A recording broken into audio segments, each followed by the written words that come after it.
You did everything right. You read the books everyone recommended. You can quote the research. You know your attachment style. You spot a sunk cost fallacy before anyone else in the room finishes the sentence. And somehow the people who never opened one of those books are still the ones deciding what happens to you. Not because they're smarter, because they understand something you were never taught, something researchers call Machiavellian intelligence. The idea that the sharpest minds in nature did not evolve to win arguments or pass exams. They evolved to read rooms, predict behavior, and move first. You've been training for the wrong test this whole time.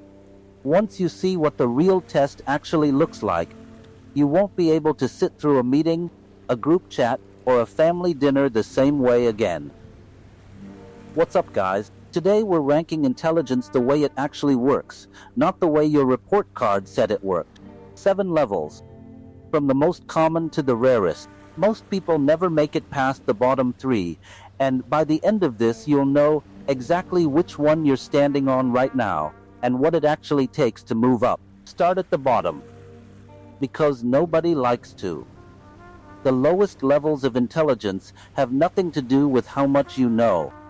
They're about how much of your thinking actually belongs to you. Picture 2 coworkers reading the same article about layoffs at their company. One reads it like data, files it away, moves on. The other feels their stomach drop, gets defensive, starts arguing with a headline in a tab they'll never finish reading. Same information, 2 completely different operating systems underneath it. Researchers at Yale, including legal scholar Dan Kahan, have spent years studying that exact gap, and they gave it a name: identity protective cognition. The theory is simple and a little brutal.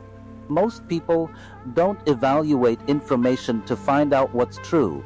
They evaluate it to protect who they already believe themselves to be. That coworker arguing with a headline isn't thinking, he's defending a costume. It sounds harmless until you notice how often you do it yourself. The friend who refuses to update a political opinion they formed in college, even after seeing the counter evidence with their own eyes. The relative who would rather lose a relationship than admit a parenting choice didn't work out. None of them are stupid. They're protecting an identity instead of processing a fact, and the brain genuinely struggles to tell the two apart. This is where most people get permanently stuck, and it has nothing to do with IQ. You can have a sharp mind and still spend all of it on defense, flinching at anything that threatens your self-image instead of asking whether the threat has a point. The lowest level of intelligence is purely reactive. Something happens, you feel something, you act on the feeling, and you call that a decision. A cold email from your boss sends you spiraling for 3 hours. A stranger disagrees with you online, and you draft a response you'll never send. None of that is thinking. That's a nervous system running the show while the actual you watches from the back seat. And this is where it gets uncomfortable, because waking up from that doesn't feel like clarity at first. It feels like loss. The moment you stop outsourcing your opinions to your group chat, your parents, or the loudest voice in the comment section, you also lose the comfort of always having someone to blame. The economy didn't do this to you. Your ex didn't do this to you. That's a hard trade, and most people quietly decide it isn't worth making. They go back to sleep, because sleep is warmer than ownership. The next level isn't about thinking more clearly. It's about acting on what you see, even when it costs you something in the moment. In the 1980s, a researcher named Robert Cialdini, then teaching at Arizona State University, spent years going undercover in sales jobs, fundraising jobs, and recruitment training, just to study how people actually get talked into saying yes. He published what he found in a book called Influence, and one pattern kept showing up everywhere: reciprocity. People feel an almost physical obligation to return a favor, even a tiny one, even one they never asked for. A free sample, a small compliment, a moment of unearned attention. Cialdini found that the people who consistently got what they wanted in negotiations weren't the loudest or the most aggressive in the room. They were the ones who understood that influence runs on timing and depth, not volume. This is the skill most ambitious people skip entirely. They assume competence speaks for itself, that if they just work hard enough and know enough, the right outcome will follow on its own. It won't. Knowing something and being able to move someone with it are two completely different muscles, and only one of them gets built by studying alone in your room. There's a line from The Prince that gets quoted constantly, but almost always pointed in the wrong direction. Machiavelli wrote, "The lion cannot protect himself from traps, and the fox cannot defend himself from wolves.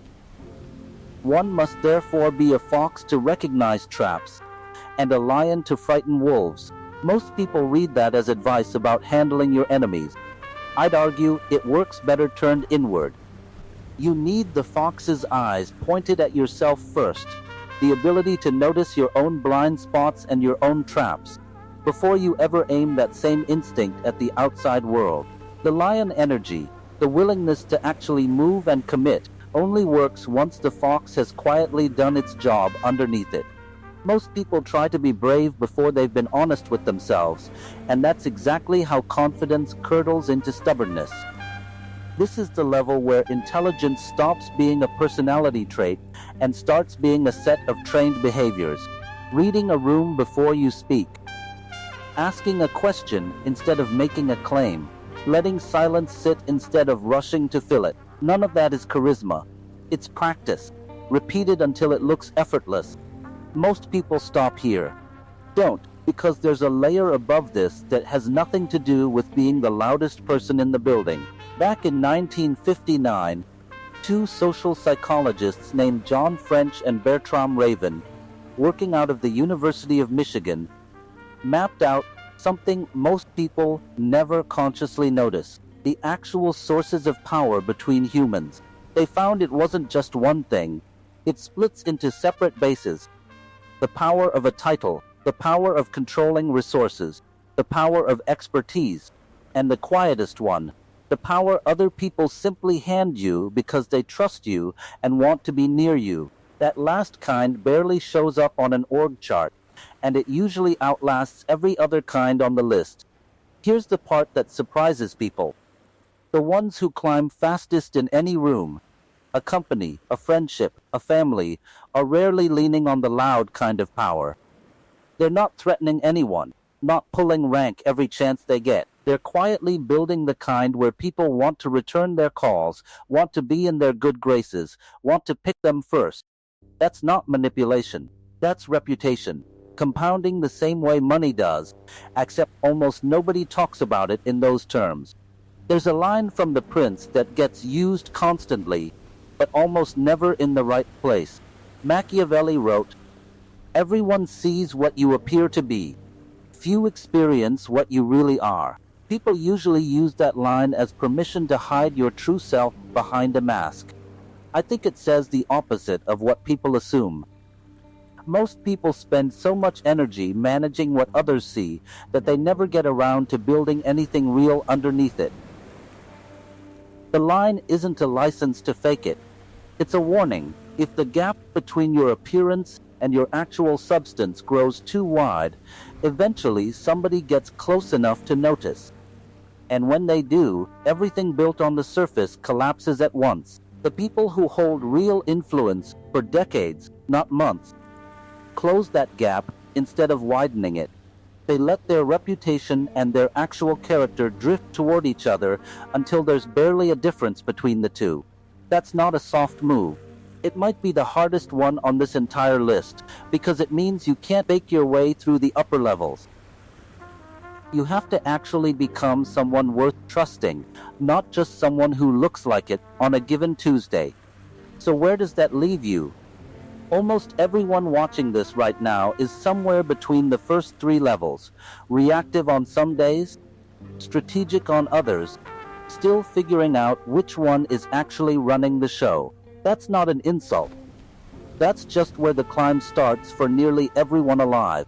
The practical move isn't to become a master strategist by Friday. It's smaller than that. Notice the next time you feel defensive instead of curious. That's identity protective cognition showing up in real time, and you get to choose differently. Notice the next time you'd rather argue your point than ask a question. That's the fox and the lion out of order. Notice the next time you're managing how you look instead of working on who you actually are. That's the gap Machiavelli warned about. Quietly getting wider while you're not paying attention. Real intelligence isn't a number handed to you once at age 16 and filed away forever. It's a habit you either build or avoid every single day. In rooms nobody is grading you in.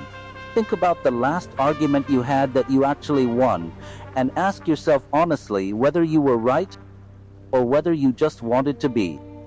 That one question, asked consistently, will move you up this list faster than any book on the subject.